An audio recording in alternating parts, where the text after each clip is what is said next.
6월 3일 화요일 아침신문 1면입니다. 지방선거를 하루 앞두고 있죠. 중앙일보는 막바지 선거판을 뒤흔드는 가족들을 일면에 다뤘습니다.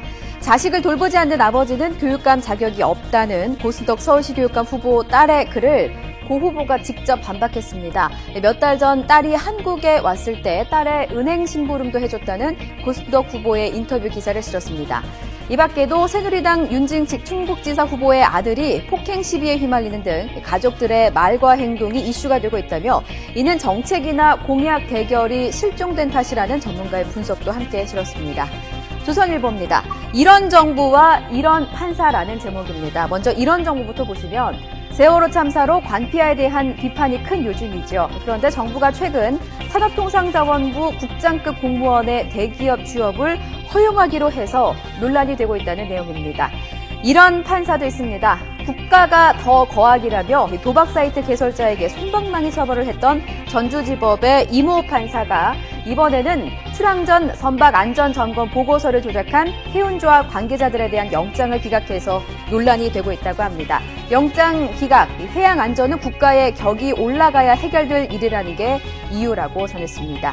다음 신문 보시겠습니다. 동아일보입니다. 세월호 참사에 부실하게 대응한 책임으로 축소를 앞둔 안전행정부. 겉으로는 침통한 척하지만 속으로는 활짝 웃고 있다고 전하는데요. 무슨 속사정일까? 조직은 줄어들지만 신설되는 안전처 등 갈 자리가 많아져서 정작 안행부 공무원들은 승진에 유리한 꽃보직을 챙기는데 열을 올리고 있어서 빈축을 사고 있다는 지적입니다. 세계일보 보겠습니다.